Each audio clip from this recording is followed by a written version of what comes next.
Assalamu alaikum ji, hope you are doing good. This is Advocate Usman Abid and you are watching the law session. We are doing CPC syllabus for the law gut and today we will do order 7. Order 7 is about plaint.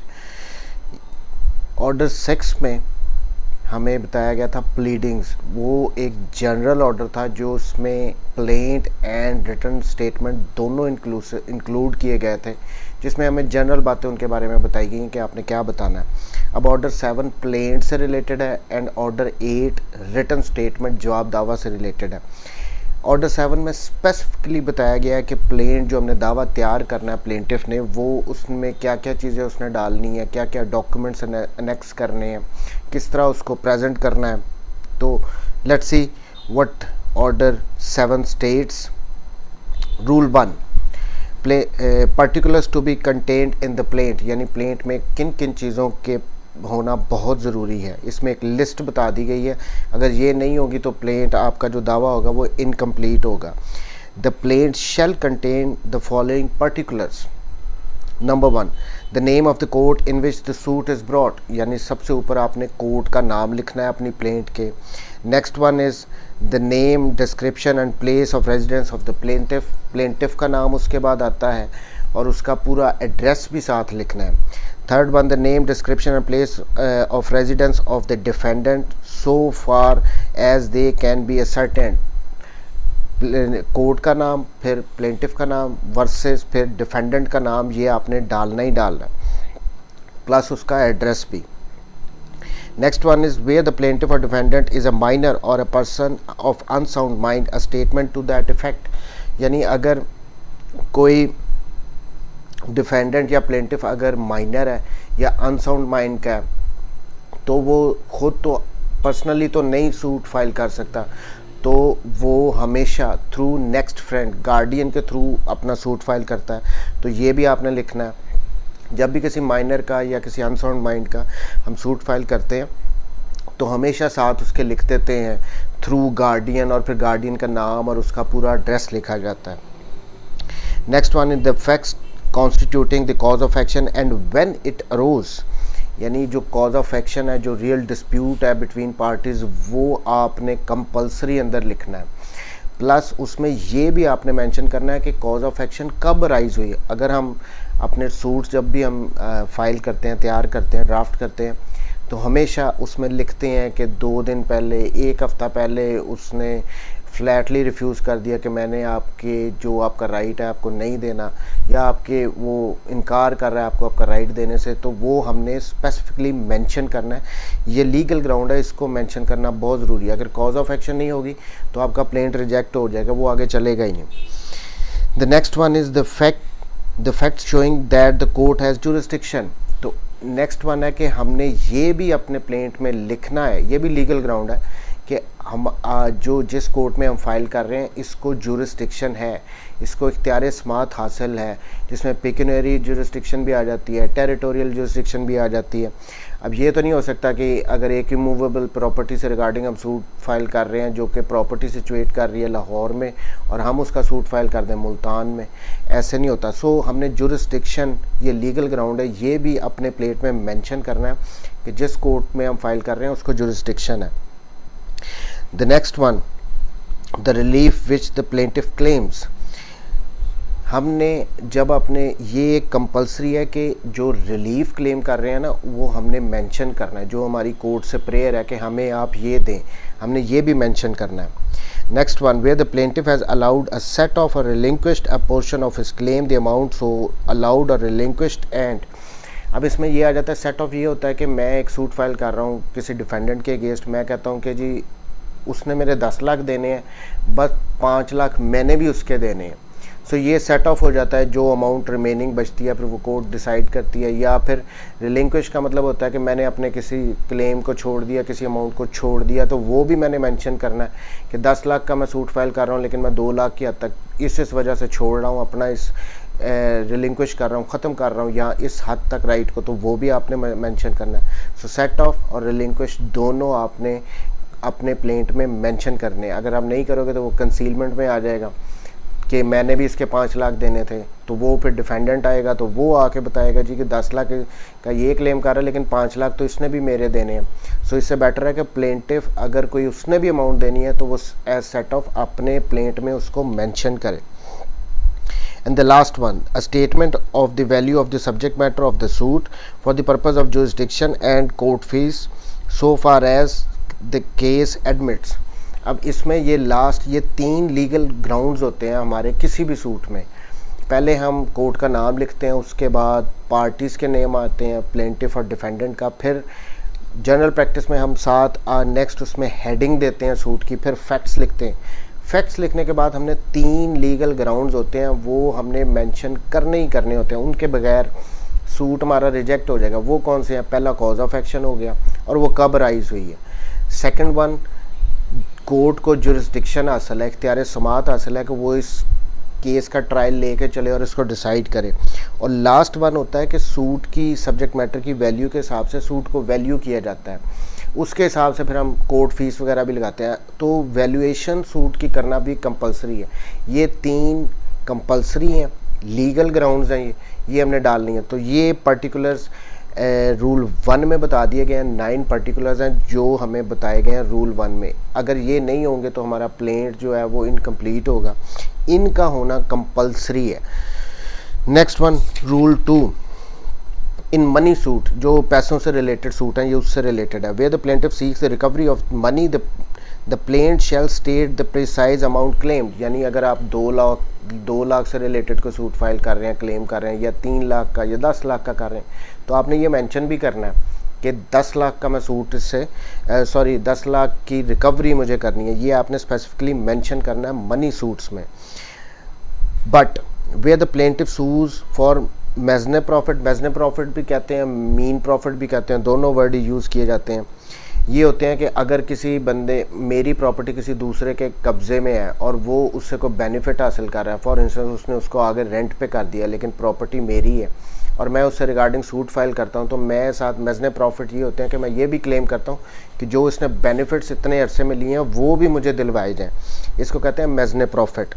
और for an amount which will be found due to him on taking unsettled accounts between him and the defendant, or for movable in the possession of the defendant, or for the debts of which the value he cannot। यानी इसमें ये आ गया कि पहले तो आपने specifically mention करना है रूल 2 के मुताबिक कि इतने अमाउंट का आप रिकवरी सूट फाइल कर रहे हैं। लेकिन अगर कोई मेजने प्रॉफिट आप क्लेम कर रहे हैं या फिर कोई ऐसी अमाउंट है जो कि अभी सेटल नहीं हुई, जिसके बारे में श्योर नहीं है कि कितनी बनती है, कोई अकाउंट्स हैं जो अभी सेटल होने हैं, उसके बाद असल अमाउंट आएगी जो आपको मिलनी है, तो इस सूरत में आप अप्रॉक्सीमेटली एक अमाउंट ज़रूर लिखेंगे। ये नहीं हो सकता कि आप खुला ही छोड़ दें कि नहीं जी हमें अभी अमाउंट नहीं पता लेकिन आप सूट फाइल करना है। इवन देन अगर आपको नहीं भी पता तो आपने एक अप्रॉक्सीमेटली एक अमाउंट ज़रूर बतानी है कोर्ट को। बाकी फिर बाद में वो जब सूट्स पूरा सेटल होता है फिर कोर्ट डिसाइड करती है कि कितनी अमाउंट बनती है। बट 2 में ये था कि मनी सूट में आपने अमाउंट ज़रूर मेंशन करनी है। Rule 3, where the subject matter of the suit is immovable property. Where the subject matter of suit is immovable property, the plaint shall contain a description of the property sufficient to identify it।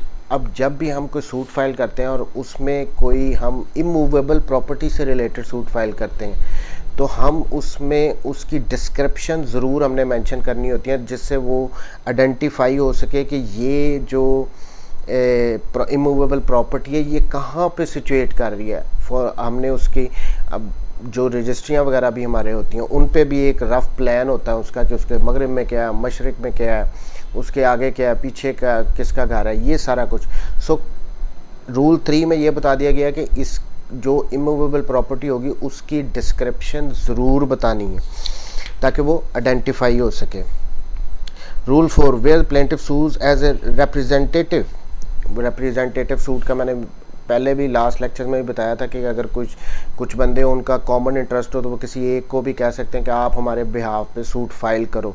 तो ये है representative suit. Where the plaintiff sues in a representative character, the plaintiff shall show not only that he has an actual existing interest in the subject matter, but that he has taken these steps if any necessary to enable him to institute a suit concerning it। तो उसने ना सिर्फ उस represent, अगर एक for instance 10 बंदों का suit है लेकिन वो एक बंदे को पॉइंट कर देते हैं कि आप हमारे बिहाफ पे सूट फाइल करो, तो उसका अपना भी इंटरेस्ट उसने शो करना है, प्लस उसने वो स्टेप्स भी बताने हैं जिनकी वजह से वो फाइल कर रहा है। फॉर इंस्टेंस अगर वो कोई इसके लिए कोई पावर ऑफ अटॉर्नी दिया गया उसको, तो वो भी वो कोर्ट में सबमिट करवाएगा। ये होता है रिप्रेजेंटेटिव सूट में, ये कंपलसरी है। अगर कोई लिस्ट है जिनको वो रिप्रेजेंट कर रहा है वो भी उसने देनी होती है अपनी प्लेंट के साथ। Rule 5, defendant's interest and liability to be shown.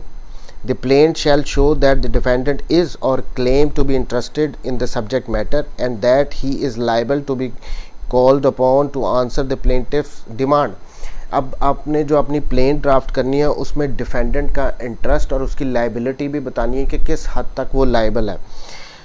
Next one, rule 6, grounds for of exemption from limitation law, where the suit is instituted after the expiration of the period prescribed by the law of the limitation, the plaintiff shall show the ground upon which exemption from such law is claimed। अब हर suit के लिए limitation act में बताया गया है कि कितने time के अंदर आपने सूट फाइल करना है। कुछ सूट हैं वो 6 ईयर के बाद, कुछ 12 ईयर्स के बाद, कुछ 3 ईयर्स के अंदर अंदर का टाइम प्रोवाइड किया है जिसके अंदर आपने सूट फाइल करना है। लेकिन अगर कोई बंदा जो सूट फाइल कर रहा है और वो टाइम बार्ड है, यानी अगर टाइम लिमिटेशन उसकी 6 ईयर्स थी और वो 7 साल के बाद सूट फाइल कर रहा है, तो उसने अपनी प्लेंट में मेंशन ज़रूर करना है कि मैं क्यों मुझे एग्जाम्प्ट किया जाए लिमिटेशन से, मेरी डिले होने की वजह क्या है। सो अगर तो suit is barred by time, limitation के बाद फाइल किया जा रहा है, तो सब रूल 6 के तहत आपने अपनी प्लेंट में मेंशन करना है रीजंस कि क्यों आपको एग्जाम्प्ट किया जाए कि आपने जो डिले से सूट फाइल किया उससे। Rule 7, relief to be specifically stated.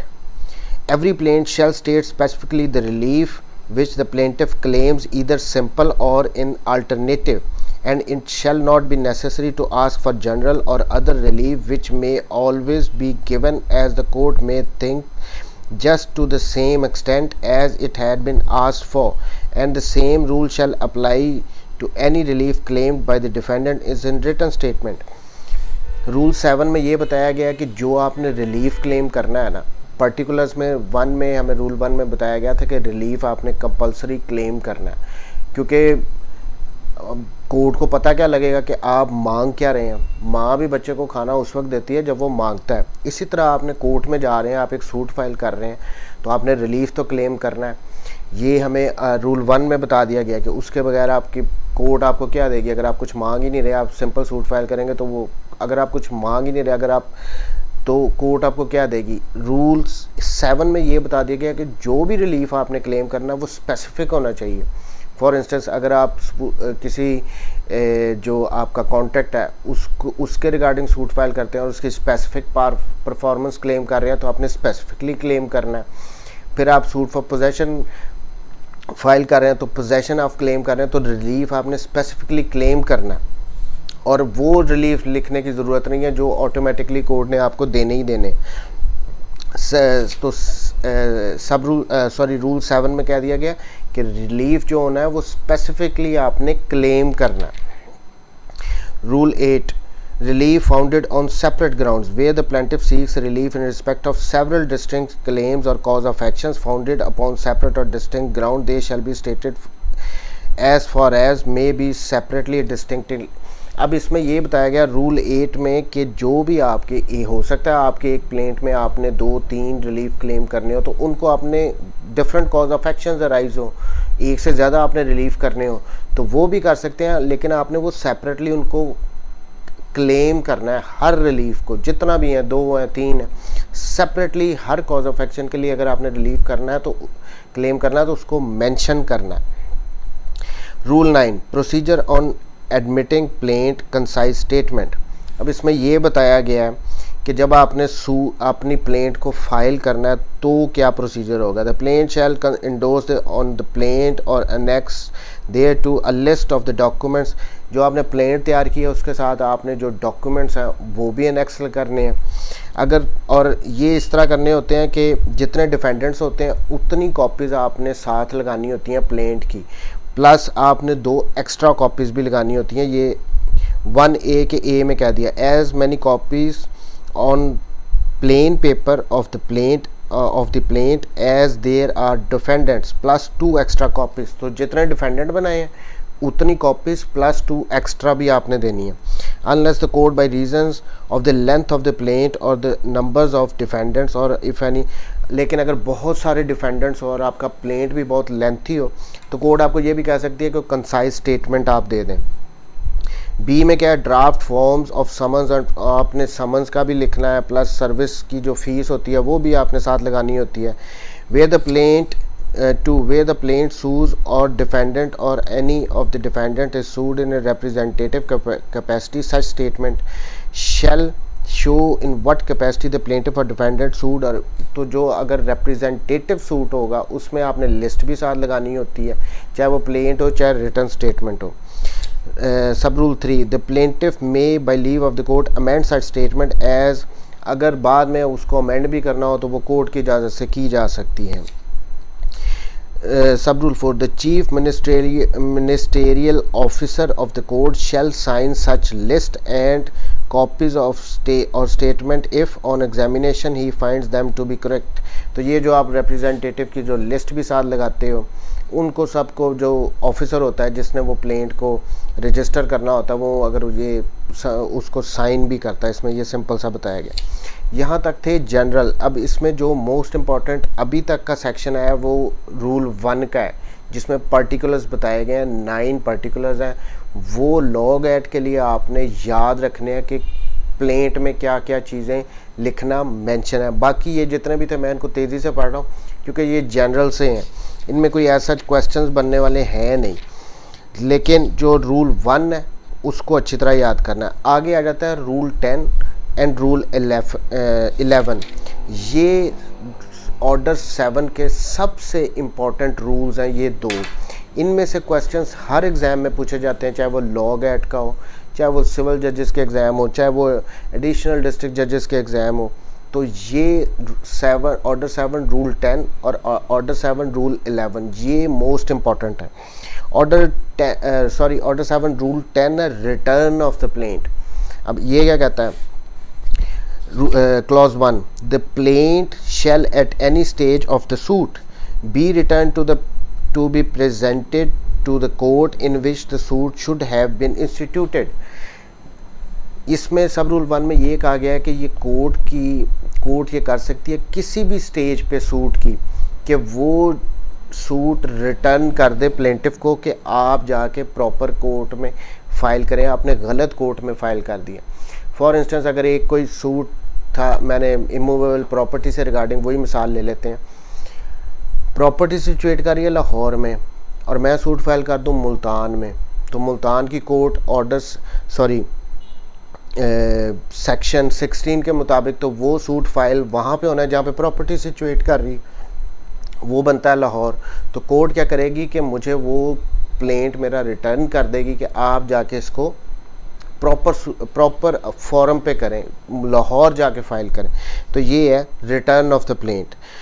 2, procedure on returning the plaint. On returning of the plaint a जज shall endorse thereon the date of its presentation and return and the name of the parties presenting it and a brief statement of the reasons for returning it।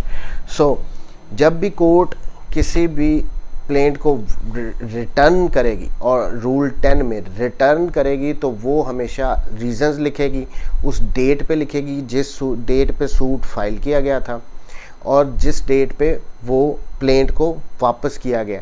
So rule 10 अगर proper form पे file नहीं किया गया तो court return कर सकती है under rule 10। Next one is rule 11, rejection of the plaint. Rule 10 था रिटर्न ऑफ द प्लेंट, 11 है रिजेक्शन ऑफ द प्लेंट। ये मोस्ट इम्पॉर्टेंट रूल है इस ऑर्डर का। The plaint shall be rejected in the following cases, यानी कुछ case, ये जो नीचे 4 केसेस बताए गए हैं, इनमें कोर्ट आपकी प्लेंट को रिजेक्ट कर सकती है स्ट्रेट अवे। कौन कौन से? Where it does not disclose a cause of action, यानी जो आपके डिफेंडेंट के दरमियान रियल डिस्प्यूट था, वही आपने अगर मेंशन नहीं किया, कोई कॉज ऑफ एक्शन आपने शो ही नहीं की जिस वजह से आप कोर्ट में आ रहे हैं, तो कोर्ट आपके सूट को स्ट्रेट अवे रिजेक्ट कर सकती है अंडर रूल 11। दूसरी situation, where the relief claimed is undervalued or and the plaint on being required by the court to correct the valuation within the time fixed by the court fails to do so. जो आपका relief आपने claim किया है वो under valued है, तो इस सूरत में कोर्ट ने आपको टाइम दिया हो कि आप इसको अमेंड कर लें, लेकिन आपने वो नहीं किया, तो इस सूरत में आपका कोर्ट अंडर रूल 11 रिजेक्ट कर सकती है। C, where the relief claimed is properly valued but the plaint is written upon a paper insufficiently stamped and the plaintiff on being required by the court to supply the requisite stamp papers। अब इसमें ये होता है कि पहले तो आपने जो क्लेम था उसको अंडर वैल्यू, वो आपका अंडर वैल्यू था। थर्ड में ये आ गया कि वो अंडर वैल्यू नहीं था, बट जो आपने स्टैम्प पेपर्स लगाए हैं साथ, वो आपने प्रॉपर नहीं लगाए, वो कम वैल्यू के लगा दिए। तो कोर्ट ने आपको टाइम दिया कि पूरे स्टैम्प पेपर लगा के आओ, आपने वो भी नहीं लगाए, तो भी आपका प्लेंट जो है वो रिजेक्ट हो जाएगा। Where the suit appears from the statement in the plaint to be barred by any law. और लास्ट वन, चौथी सिचुएशन ये है कि अगर तो कोई सूट था वो बार्ड बाय लॉ है। अब ये कौन से हैं? जैसे सेक्शन 9 हमने पढ़ा था, उसमें था कि अगर किसी और लॉ ने एक्सप्रेसली बार्ड कर दिया या इम्प्लाइडली बार्ड कर दिया, आपने उस किस्म का सूट फाइल कर दिया। एग्जांपल देता हूँ, आपने कोई सूट था जो कि बैंकिंग कोर्ट में फ़ाइल करना था, आपने जाके सिविल कोर्ट में फ़ाइल कर दिया, या कोई फैमिली का सूट था, आपने फैमिली कोर्ट में फ़ाइल करने की बजाय सिविल कोर्ट में फ़ाइल कर दिया, तो यहाँ पे आपका plaint under rule 11 court reject कर देगी। ये 4 चीज़ें याद रखनी है कि कॉज ऑफ एक्शन ना डिस्क्लोज़ की हो, फिर उसके बाद सूट बार्ड बाय लॉ हो, उसमें स्टैम्प पेपर्स जो है इनसफिशेंट हो, कम वैल्यू के लगाए हों, जो रिलीफ क्लेम किया गया है वो अंडर वैल्यू। इन 4 सूरतों में आपका प्लेंट रिजेक्ट कर दिया जाएगा। ये 11 में ये 4, rule 10 return of the plaint, rule 11 rejection of the plaint, ये दोनों बहुत इंपॉर्टेंट है। इस ऑर्डर में से अगर कोई सवाल पूछे जाएंगे तो रूल 1 में से, रूल 10 में से या रूल 11 में से, इनसे बाहर वो नहीं जा सकता। नेक्स्ट वन, हम तेज़ी से बाकी भी देख लेते हैं क्या। नेक्स्ट वन इज़ रूल 12, ये भी 11 से ही रिलेटेड है, उसके आगे बता रहा है कि जो प्लेंट रिजेक्ट। अब यहाँ पे एक बात मैं और एक्सप्लेन कर दूँ कि रिजेक्शन ऑफ द प्लेंट वो हमेशा टेक्निकल ग्राउंड्स पे होती है। जो ये 4 बातें बताई गई, इनमें पूरा सूट डिसाइड नहीं हुआ अभी, ये शुरू में ही टेक्निकल ग्राउंड पे कोर्ट ने प्लेंट को रिजेक्ट कर दिया। लेकिन जो डिसमिसल ऑफ द सूट होती है वो हमेशा आफ्टर ट्रायल, पूरा ट्रायल चलने के बाद होती है, उसमें सूट डिसमिस होता है। यहाँ पे जो आपने प्लेंट जो आपने कोर्ट में फाइल की है उसको ही कोर्ट टेक्निकल ग्राउंड्स पे रिजेक्ट करती है। ये दोनों बातों में डिफरेंस है। Dismissal of the suit is something else and rejection of the plaint is something else. Dismissal of the suit हमेशा पूरे ट्रायल के बाद होती है, डिसमिस होता है सूट, आपका दावा खारिज कर दिया जाता है। But rejection of the plaint, आपने कोई ये 4 कमियां अगर हों, इनको अगर पूरा नहीं किया तो आपका प्लेंट जो है कोर्ट रिजेक्ट कर देती है। अब 12 भी इसी से रिलेटेड है, rule 12, procedure on rejecting plaint. Where the plaint is rejected, the judge shall record an order to that effect with the reasons for such order. Court ने अपना ऑर्डर साथ इसके लिखना होता है अगर रिजेक्ट करती है तो। 13, where rejection of the plaint does not preclude presentation of fresh suit, the rejection of the plaint on any of the grounds herein before mentioned shall not of its own force preclude the plaintiff from presenting a fresh plaint in respect of the same cause of action. ये जो मैं difference आपको पहले कह रहा था, देखें जब भी कोई सूट डिसमिस होता है तो आप उसी कॉज ऑफ एक्शन पे नया सूट फाइल नहीं कर सकते, बिकॉज रेस जुडिकाटा अप्लाई हो जाता है सेक्शन 11 का सीपीसी के अंडर कि एक कॉज ऑफ एक्शन अगर डिसाइड हो गया, एक मैटर डिसाइड हो गया तो आपने नया सूट नहीं फाइल कर देना। बट अगर रूल 13 में ये बता दिया गया है अगर कोई प्लेंट रिजेक्ट हुई है अंडर रूल 11, यानी कॉज ऑफ एक्शन नहीं लिखी थी, सूट अंडर वैल्यू था, आपने स्टैम्प पेपर पूरे नहीं लगाए, या फिर द लास्ट वन था सूट बार्ड बाय लॉ था, तो इन 4 सूरतों में अगर तो आपका प्लेंट रिजेक्ट हुआ है तो रूल 13 कहता है कि उसी कॉज ऑफ एक्शन पे आप एक फ्रेश सूट फाइल कर सकते हो, यहाँ पर रेस जुडिकाटा अप्लाई नहीं होगा। तो ये इंपॉर्टेंट था rule 13। So rule 1, rule 10, rule 11 and rule 13 ये इंपॉर्टेंट है अभी तक। Next one rule 14, production of documents on which plaintiff sues. अब इसमें रूल 14 में कहा गया है कि where a plaintiff sues upon a document in his possession or power ही, अगर तो आप जब अपना प्लेंट फाइल करते हो तो आपने जिस डॉक्यूमेंट पे आप रिलाई कर रहे हो वो आपने अपने प्लेंट के साथ उसकी कॉपी भी लगानी है, और उसको प्रूव करने के लिए आपने कोर्ट में असल को भी पेश करना है। Where a plaintiff sues upon a document in his possession or power, he shall produce in court when the plaint is presented, and shall at the same time deliver the document or a copy of thereof to be filed with the plaint, and shall also produce such document as are in his possession or power। जो भी आपके पास documents हैं जिन पे आप rely कर रहे हैं वो आपने प्लेंट के साथ उनकी कॉपी भी लगानी है और उनको साथ भी ओरिजिनल वाले भी आपने साथ देने हैं।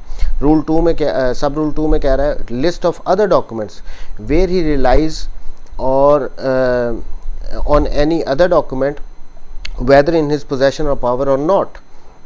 पहले में तो आ गया था जो आपके पास मौजूद थे, दूसरे में कह दिया कि अगर वो आपके पास मौजूद भी हैं डॉक्यूमेंट्स या आपके कब्जे में नहीं है किसी और के पास है, as evidence in support of his claim he shall enter such document in the. तो फिर भी बेशक वो डॉक्यूमेंट्स आपकी पोजेशन में ना भी हों लेकिन आपने उन पर रिलाई करना, तो आपने लिस्ट में उनको मेंशन करना और ये भी बता देना कि किसके पास वो डॉक्यूमेंट्स हैं। रूल 14 ये था, ये इतना इंपॉर्टेंट नहीं है, बट जो डॉक्यूमेंट्स आपने जिन पर रिलाई करना है वो अपनी लिस्ट में भी लिखने हैं और कोर्ट में ओरिजिनल भी देने हैं, चाहे वो आपकी, अगर तो वो आपकी पोजेशन में नहीं है तो फिर आपने उनको मेंशन मस्ट करना है कि मैं इन पर रिलाई करूँगा बट ये मेरे पोजेशन में नहीं। Rule 16, suit on lost negotiable instrument, where the suit is founded upon negotiable instrument and it is proved that the instrument is lost। and अब इसमें ये होता है कि negotiable instrument bill of exchange, कोई चेक हो गया या फिर कोई promissory note हो गया, इस किस्म के डॉक्यूमेंट है जिनकी बिना पे आपने सूट फाइल किया और वो अगर गुम हो गया तो आपने मेंशन करना है कि ये आपने प्रूव करना है कि मेरा ये डॉक्यूमेंट जो है वो लॉस्ट हो चुका है, गुम हो चुका है। अगर आप प्रूव कर देते हो तो कोर्ट आपका सूट डिक्री भी कर सकती है, बट वो आपसे किसी किस्म की ज़मानत लेगी उसके क्लेम के रिगार्डिंग। तो अगर आपने प्रूव कर दिया कि वो डॉक्यूमेंट हमारा लॉस्ट हो चुका है तो वो जो डिक्री पास की जाएगी वो ऐसे ही मानी जाएगी जैसे कि वो डॉक्यूमेंट सामने था फिर कोर्ट ने दिया। रूल 17, ये 16 वैसे इंपॉर्टेंट है कि लॉस्ट निगोशिएबल इंस्ट्रूमेंट से रिलेटेड वो क्वेश्चन पूछ सकता है। प्रोडक्शन ऑफ शॉप बुक्स, अब इसमें जो रूल 17 में बताया गया कि जो खाताजात होते हैं किसी भी शॉप के, जो रजिस्टर बना होता है जिसमें सारे खाते होते हैं, लेजर्स वगैरह होते हैं, वो आपने प्रूव करने के लिए उनको कोर्ट में प्रेजेंट करना है। फिर उनकी प्लेंट के साथ भी आपने उनकी कॉपी लगा दें, फिर ओरिजिनल आपने कोर्ट में पेश करने होते हैं और उनकी एंट्री को मार्क करके ओरिजिनल आपको वापस भी किया जाएगा। सो जो खाताजात होते हैं उनके बारे में ये है प्रोडक्शन ऑफ शॉप, आपने पूरा वो खाता ही पेश करना होता है। नेक्स्ट वन 18, ये इंपॉर्टेंट है, inadmissibility of document not produced when plaint filed. यानी जो डॉक्यूमेंट आपने जब प्लेंट फाइल करना है, ऊपर तो आपको 14 में कह दिया कि वो आपने सारे मेंशन करने, लेकिन कोई आपने जिस पे डॉक्यूमेंट पे आपने रिलाई करना था लेकिन वो आपने ना मेंशन किया ना प्रोड्यूस किया, फिर क्या होगा। A document which ought to be produced in the court by the plaintiff when the plaint is presented, यानी जब आपने दावा अपना प्लेंट फाइल किया तो उसके साथ आपका वो डॉक्यूमेंट लगाना ज़रूरी था और to be entered in the list to be added और नेक्स्ट टू द प्लेंट, ना आपने लिस्ट में लिखा, ना आपने उसके साथ अपने प्लेंट के साथ अनेक्स किया है, ना लिस्ट में डाला है, ना आपने कोर्ट को ओरिजिनल दिया है। And which is not produced or entered accordingly shall not without the leave of the court be received in the evidence on his behalf at the hearing of the suit.